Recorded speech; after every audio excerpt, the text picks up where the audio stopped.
Hey, welcome back to Life on the Wrist. Hope you're doing well. Happy July, everyone. I hope everyone is having a great summer. Today, we're going to be discussing the watches that I saw in the Delta Lounge in June. I know this is a little bit late. We're already almost at the end of July, but we're going to be making this video again. It's really fun looking at people's wrists in the Delta Lounges, so I'm going to discuss the 4 watches that I saw on people's wrists and give you a little background on them. Unfortunately, I only got to speak with one of the owners of the watches. The other ones, it was kind of in passing, or I, was, perhaps walking by and saw their wrist and saw a really cool watch on their wrist. So the last watch that I'll discuss, we can kind of delve into the guy's life a little bit more, but the first 3 are just the watches themselves, and I'll talk about those. So the first watch that I found on someone's wrist was actually on a lady's wrist. It was a lady's Datejust. It was the gold dial with the diamond, I think it was a custom diamond bezel. It was the reference 116333, and it was on a Jubilee bracelet. It was great to see this watch, especially being that it was on a lady's wrist. I think the diamond dial was actually not super in your face, grotesquely done. It was actually really done extremely well. I don't know if it was custom or done by Rolex, but it was really great to see that watch. I think, the more ladies that get into the hobby, I think that allows for the hobby to grow a lot more and makes me a lot more excited about what the future of the watch collecting world has in store. Also, if you are looking for a girlfriend or a wife or something, and you see that she's wearing a really nice watch, might help give her a couple points in her favor. So definitely does help. I thought this lady's Datejust was really tastefully done and enjoyed seeing it on her wrist. The next watch is the infamous SKX from Seiko. I actually had a friend who recently purchased one of these watches. Well, actually, he purchased it and they ended up shipping him 2, which is kind of funny. But I saw an SKX on a gentleman's wrist. This watch is, tried and true.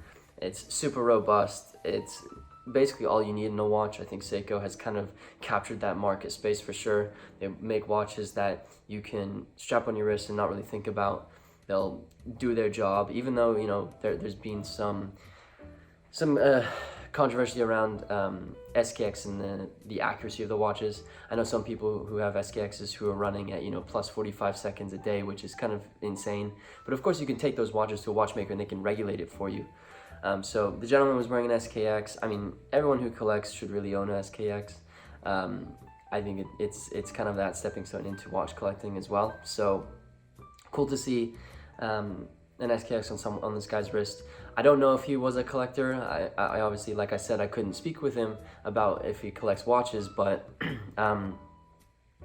I wonder if perhaps it was just a watch that he purchased so that he could use, or perhaps he has other watches in his collection and the SKX was kind of his travel watch. The third watch that I saw on someone's wrist was probably one of the coolest watches that I saw this month. This was the IWC Big Pilot, but it was in gold.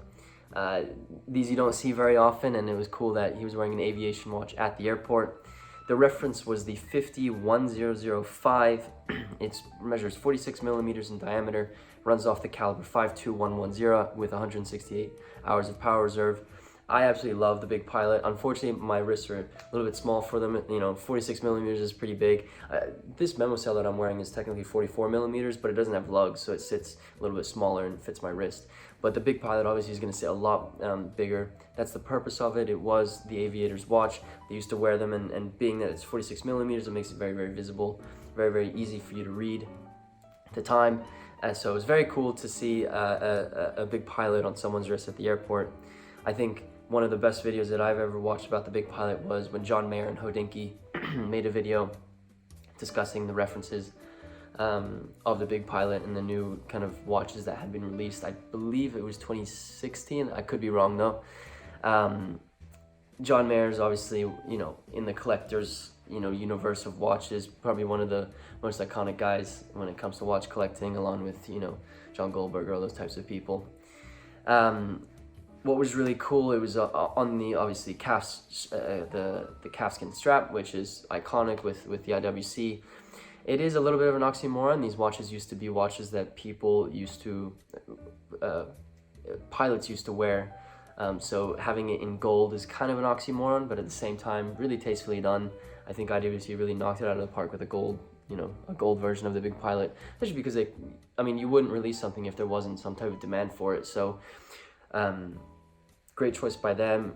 Awesome to see it on this guy's wrist. And yeah, I'm sure he's enjoying it. I don't know if it was bought new or whatever, but I'm sure he's enjoying it every day that he wears it. So the last watch that I saw in the Delta Lounge in June was an Oyster Perpetual, but it had a blue dial. Now this watch was really, really cool. It was the vintage version. I don't know what the reference was. I'll put up some pictures because I know what it looks like, but this was one of the coolest watches, and a really cool conversation that I had with the person sitting next to me on my plane. It wasn't actually in the lounge, but it was on the Delta plane, so I'm gonna count it anyway. So this was an Oyster Perpetual with a blue dial, and as I said, the guy was sitting next to me on the plane. Right now, blue dials are super in demand. Blue dial, there's blue dial Nautiluses, blue dial Daytonas, just any blue dials. You can really, there's a huge demand for those types of watches. This version was completely stainless steel. I believe the bezel was white gold. I'm not 100% positive. I kind of was talking to the individual more, not so much analyzing the watch or asking him, oh, is that a what type of bezel do you have? But blue dials are hot. It was cool to see it in stainless steel. It couldn't have been more than 36 millimeters. I think it was 34 millimeters. So it would sit on my wrist perfectly. It sat on his wrist really, really well. And I think that blue dial is really eye-catching, and I think that's why I saw it, because he had his arm on the seat rest, and I'm looking down or looking at my phone, and I noticed the blue dial. So this guy actually inherited this watch from his father. His father had one watch, and this was the watch that he had.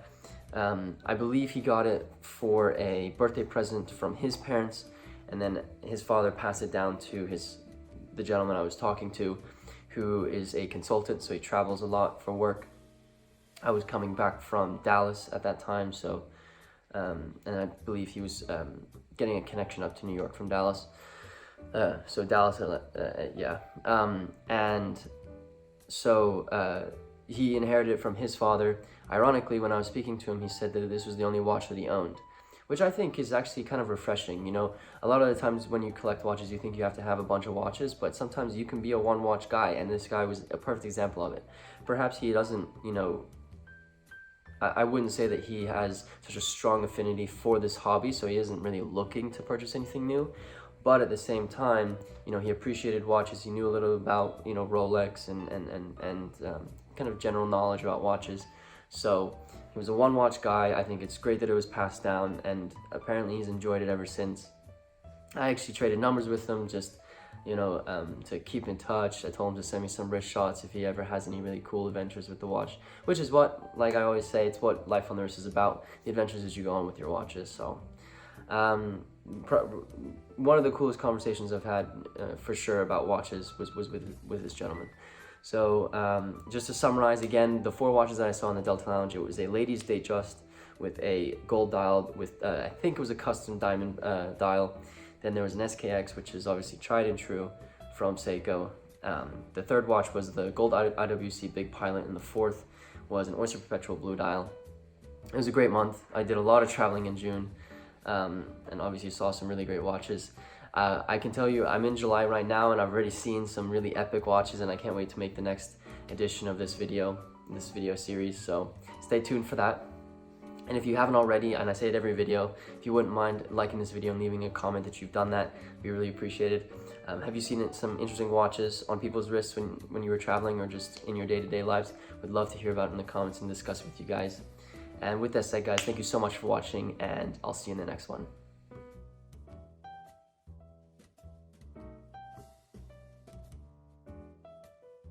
Hey guys, and I just wanted to let you know, I apologize that I haven't been posting as regularly as I normally do. Normally I post Monday, Wednesday, Friday, but over the past couple weeks I've only been posting on Monday and Wednesday. I apologize for that, and we're gonna get back to our regular posting schedule hopefully this week. There were a few things that came up over the last couple weeks, so I had to pull back on the amount that I was filming, but don't fret, we will get back to posting 3 times a week and giving you guys as much watch content as we possibly can. Thank you so much for all your support. We've seen a lot of growth of the channel over the past couple of months, and I've really enjoyed the journey with you guys. Thank you so much for the support as always, and like I said, we'll get back to normal posting. Stay tuned. We've got some really cool videos coming out, some really cool and interesting things came out in the watch world. There's some really cool auction news. I've got some great ideas for videos that I want to do, reacting videos, because it seems like you guys really like those. So stay tuned for that, and thank you again for all the support. I've said about 3 or 4 times now, but really do appreciate it. It's all about you guys, so thank you for that, and until next time.